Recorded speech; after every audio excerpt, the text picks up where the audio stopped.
കഅബത്തിന്റെ മുന്നിലൂടെയാണ് നടന്നുപോയത്. പ്രവാചകന്മാരുടെ ഖബറുകൾ പോലും ഈ കഅബത്തിന്റെ ഭാഗത്തുണ്ട് എന്ന് പറയപ്പെടുന്നുണ്ട്. അങ്ങനെയുള്ള വിശുദ്ധമായ പവിത്രമായ കഅബത്തിന്റെ പൂമുഖത്താണ് നാം ഉള്ളതെന്നുള്ള ബോധമുണ്ടാകണം. അതിനോടൊപ്പം ഏറ്റവും പ്രധാനമായിട്ട് നമുക്കുണ്ടാകേണ്ടുന്ന മറ്റൊരു ബോധമെന്ന് പറയുന്നത് ആദരവായ റസൂലുള്ളാഹി സ്വല്ലല്ലാഹു അലൈഹി വസല്ലമ തങ്ങൾ പറഞ്ഞു, മൻ ഹജ്ജ വലം യസുർനി ഫഖദ് ജഫാനി.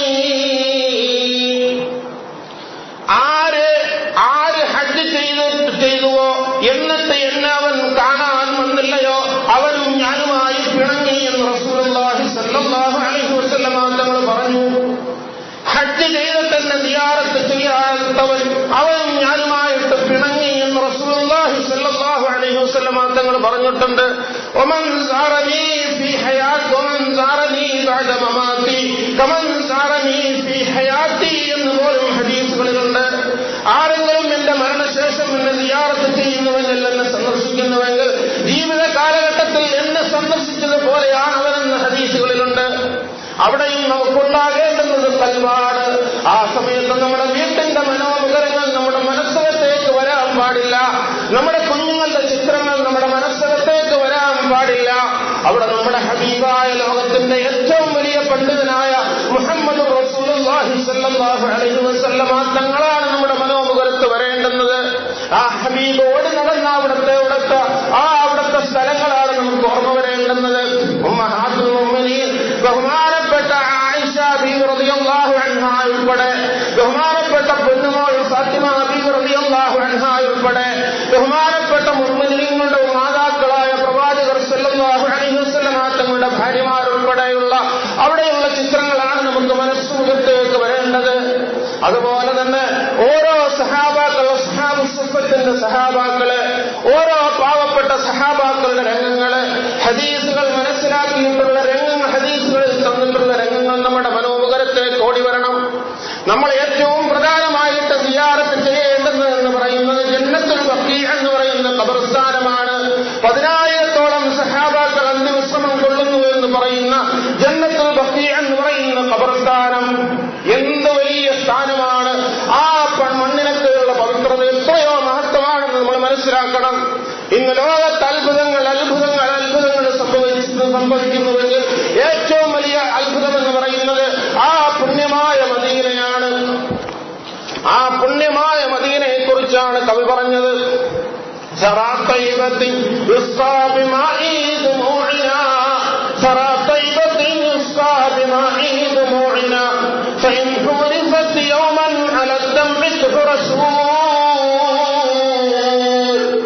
ഈ മദീനയുടെ മണ്ണുകൊണ്ടാണ്, ഈ മദീനയുടെ മണ്ണിലാണ് നമ്മുടെ കണ്ണുനീരിന്റെ വെള്ളം കൊണ്ട് അവിടെ വെള്ളം തളിക്കപ്പെട്ടത്.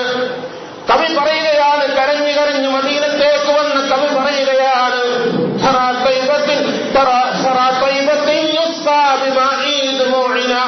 നമ്മുടെ കണ്ണുനീരിന്റെ വെള്ളം കൊണ്ടാണ് ഈ മദീന നനഞ്ഞത്, ഈ മദീനയുടെ മണ്ണ് നനഞ്ഞത്.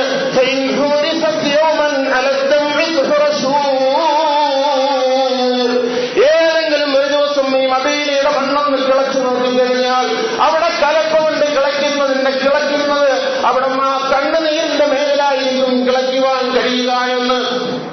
ثياب الشباب بالذنوب تشحذت وبالمدح أرجو أن يزول التشحذ. എന്റെ പാവങ്ങൾ കൊണ്ടുള്ള വസ്ത്രം, എന്റെ പാവങ്ങൾ കൊണ്ട് നിറഞ്ഞ വസ്ത്രം ഞാൻ ഇങ്ങനെ കൂട്ടിയിട്ടിരിക്കുകയാ. وبالمدح أرجو أن يزول التشحذ. ഹബീബായ നബിയോടുള്ള മദഹിന്റെ പേരിൽ ആ പാവങ്ങൾ മുഴുവൻ പോയി നീങ്ങുമെന്ന് ഞാൻ പ്രതീക്ഷിക്കുകയാ. وأرجو وبالمدح أرجو أن يزول التشحذ.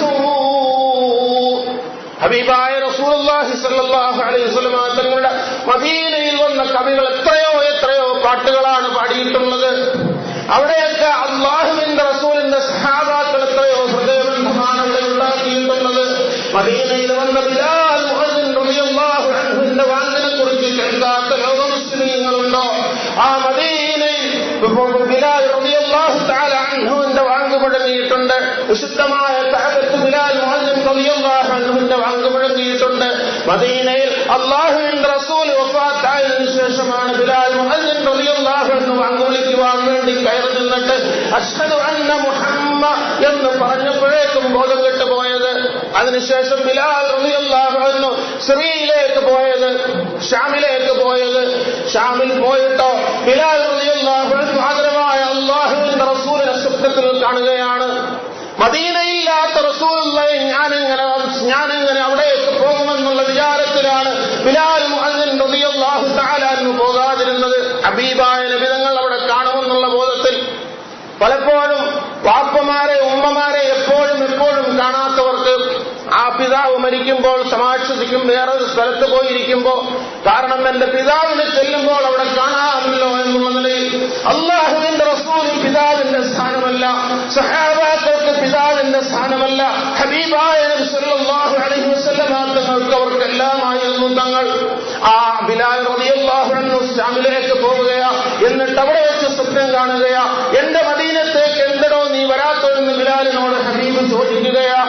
ആ സമയത്താണ് ബിലാൽ റളിയല്ലാഹു തആല അൻഹു പറയുന്നത്. ബിലാൽ റളിയല്ലാഹു തആല അൻഹു ബഹുമാന്യനായ ബിലാൽ റളിയല്ലാഹു തിരുതാഹ മോദീനാണ് സല്ലല്ലാഹു. അവർ അഷ്റഫുൽ ഖൽഖിന്റെ വഫാത്തിന് ശേഷമായി ഷാം എന്ന നാട്ടിൽ പോയി താമസിക്കുന്നതായി കാലം കുറച്ച് കഴിഞ്ഞ് നബി സ്വപ്നത്തിലായി വന്നിട്ട് തന്റെ മുഅദ്ദിനോടും ചോദ്യമായി, നീ എന്നെ സന്ദർശിക്കുവാൻ വരുന്നില്ലയോ? ഉടൻ തന്നെ സയ്യിദുനാ ബിലാൽ ഉണർന്നില്ലയോ? അത് രാവിലെ പോകുന്നു റൗളയിലേക്ക്, ദുഃഖം കലർന്ന ഭയത്തിലാണേ പോക്ക്. പൊട്ടിക്കരഞ്ഞും കൊണ്ട് ചെന്ന് മദീനയിൽ മുഖം വെച്ചുരുട്ടി ബിലാൽ നബിയുടെ റൗളയിൽ. അല്ലാഹുവിന്റെ ഹബീബിനോടുള്ള ഹുബ്ബ് എത്രയോ വലുതാണ് സഹാബാക്കൾക്കുണ്ടായിരുന്നത്. അഹ്ലു ബൈത്തിന്റെ പൊൻതാരകമായ ബഹുമാനപ്പെട്ട അഹ്മദ് മഹാനവറുകൾ അല്ലാഹുവിന്റെ റസൂലിന്റെ സമയത്തിൽ വന്നിട്ട് പൊട്ടിക്കരഞ്ഞിറങ്ങും ലക്ഷോപലക്ഷം ആളുകൾക്ക് സാക്ഷിയായ ദിനമാണ്.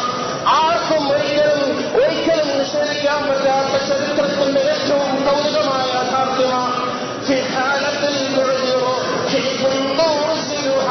تقبل الأرض عني وهي نائبتي فهذه نوبة الإصباح قد حضرت فامدد يديك لكي تحظى على سدتي.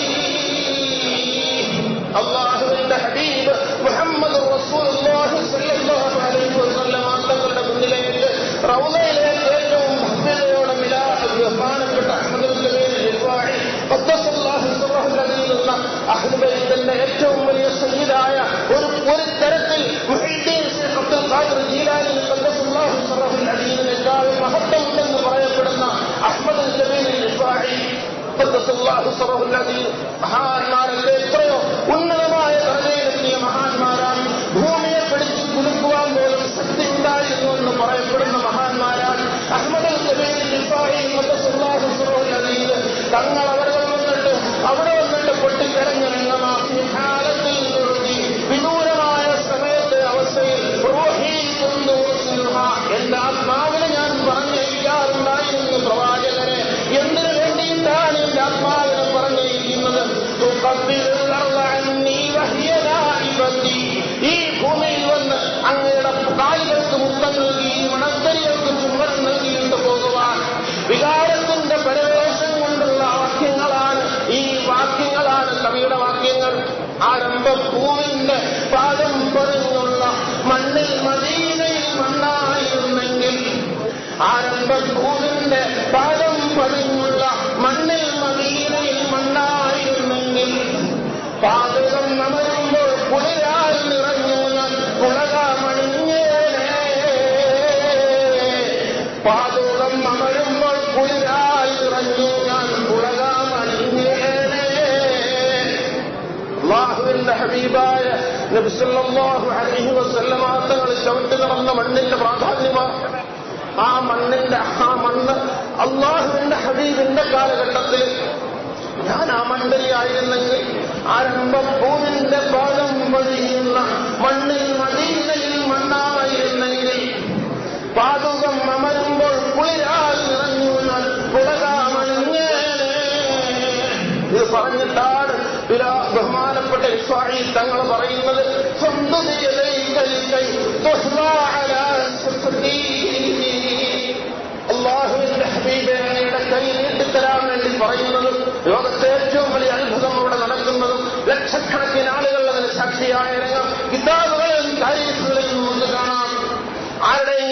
കൽപ്പനകളല്ല. പ്രേമത്തിന്റെ പേര്, സ്നേഹത്തിന്റെ പേര് ഒരു തടി പോലും, ഉണക്കത്തടി പോലും പൊട്ടിക്കറിഞ്ഞൊരു ചരിത്രമുണ്ടെങ്കിൽ അത് ഹബീബായ റസൂലുള്ളാഹി സ്വല്ലല്ലാഹു അലൈഹി വസല്ലം തങ്ങളുടെ ചരിത്രമല്ലാതെ ലോകത്ത് വേറെ നേതാവിനും അതിന്റെ ചരിത്രമില്ല.